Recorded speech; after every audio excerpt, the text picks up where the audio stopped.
Hi everyone and welcome, my name is ThomC and today we're going to talk about Sul Tasto by Visionary Robots Industries.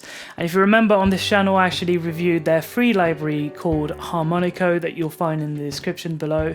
You'll also find the video review that I made. But today we're going to talk about Sul Tasto, which is a collection of recordings of a luthier classical guitar, and they actually recorded percussion sounds from that guitar.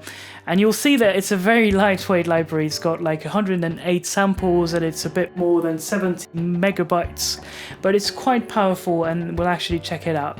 So we'll see it in context with different instruments. We'll listen to it with strings and piano. But first off, we'll take a look at the separate samples. We'll listen to every single one of them and we'll do that right away. Into the line, everything comes to heal you from above.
So we'll now listen to some custom percussion sounds I've made with the library, and I've mainly used the envelope, the sample start function, sometimes the filter, and also the distortion effect that I've used quite a bit.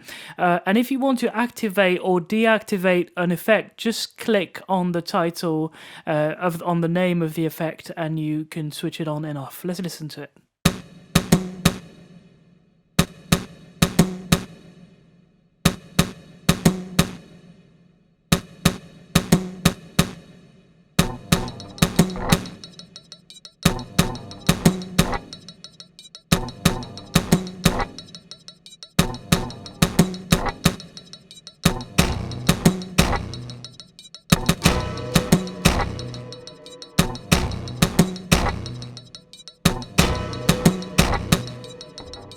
So let's now listen to the same beat but with the piano from Addictive Keys by Excellent Audio, and the strings are from Amadeus by Sonic Scores and Indigenous. Let's listen to it.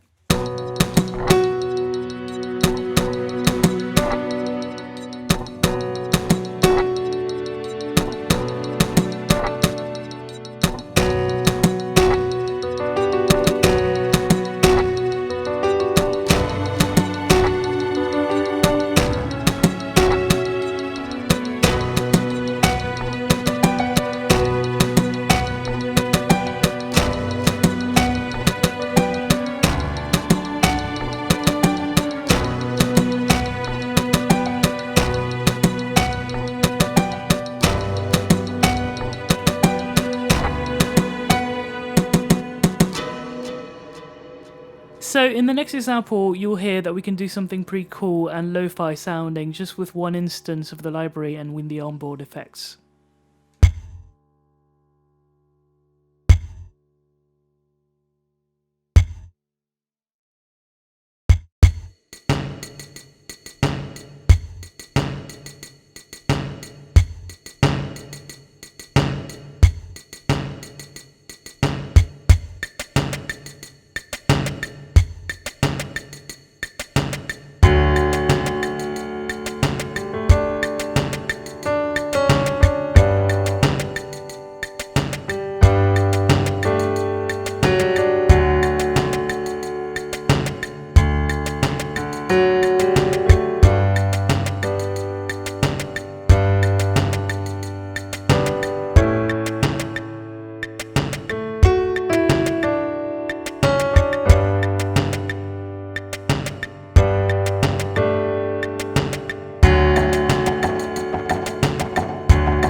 So the way the library works is that you have different colored zones, and for each colored zone you have a different set of samples.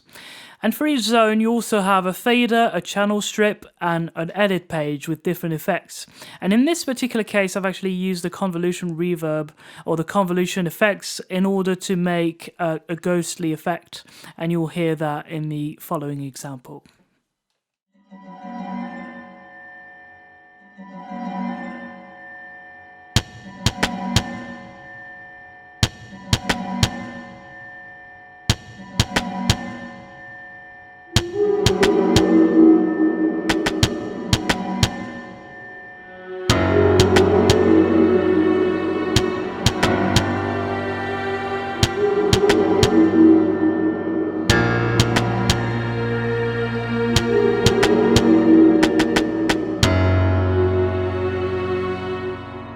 So what you're actually hearing so far, and what you'll be hearing in the next example, is actually me tweaking some of the different settings of each zone in order to achieve some results. So you don't really get any snares or kicks or hi-hats, but you can actually make those with from changing the pitch to changing the envelope of the sound or adding distortion, and all these things combined actually inspire you to make your own kits from there. So let's listen to the next example now.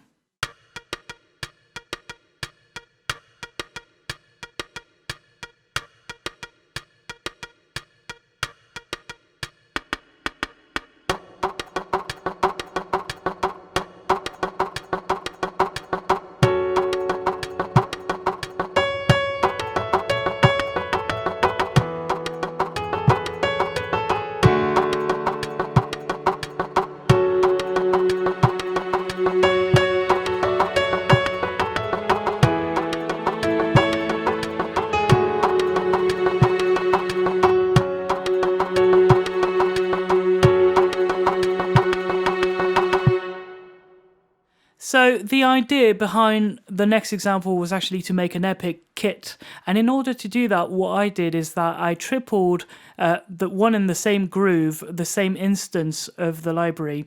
And what I did is that on the sides I actually wanted to have like high percussion, so I tweaked the sound in order to make it like higher pitched, and in the middle I wanted to have a stronger, more bassy foundation, so more low end. And it's quite good considering the fact that it actually comes from you know, a classical guitar that was recorded. Let's listen to it.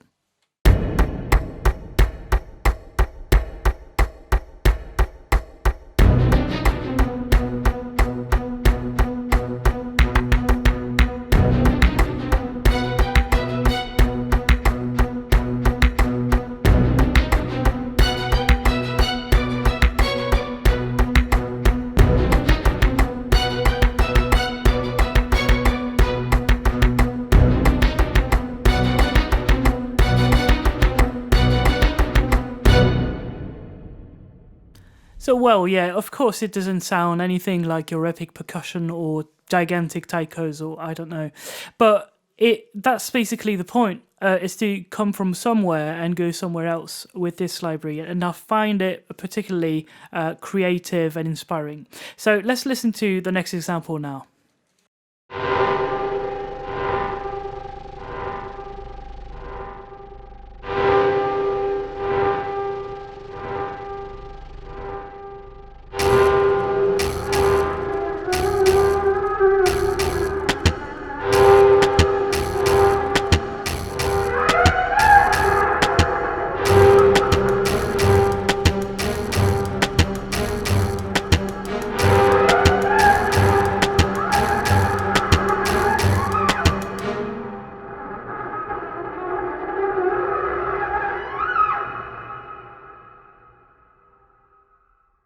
So yeah, I found it quite easy to create some horror textures and to build tension with this library as well. Well, Tom, why should I get this library? I don't know why I do this. I think that, well, let's first talk about what it is and what it's not. What it's not is a large collection of samples with lots of velocity layers and lots of round robins, with a lot of dynamic expression. It's not that. So once we've got that out of the way, we can work with what it actually is. And what it is a well-recorded collection of samples with a great collection of tools, and they're presented in a way that encourage you to do something different with what it is that you have in the first place. So you can actually make drum kits and pretty cool sounds from this. And not only that, but I've felt that just playing around with it made me want to be more creative. And you know, I love having production ready sounds, and I've reviewed actually on this channel libraries that have, you know, those packages of great sounding sounds just when you open up the whole thing. But this is not it, and that's the cool thing about it, to be honest. The sounds sound good, but you want to do something else with those sounds. You're just like, well, where is the rest? Where are the other samples? But then you start playing with the sample start function, with the speed of the samples, and you play with the convolution reverb, you play with the EQ, with the distortion, with the envelope, and all those things, they make you want to save your own patches.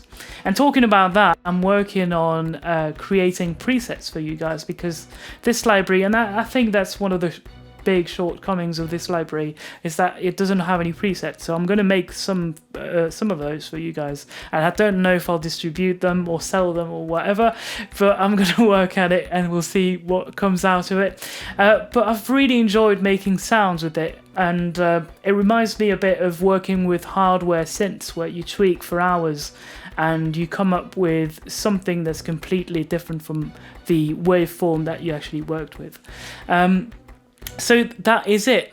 I hope you enjoyed watching this video, and don't forget to subscribe and let me know what you think about this library in the comments down below. Thank you very much, Mauricio, for your trust, and don't forget to check out my website, thomcmusic.com. You'll see the link down below with the article. I'll talk about the pros and cons and a few more details about this library in general, and I hope to see you guys very soon. Thank you very much, and bye bye.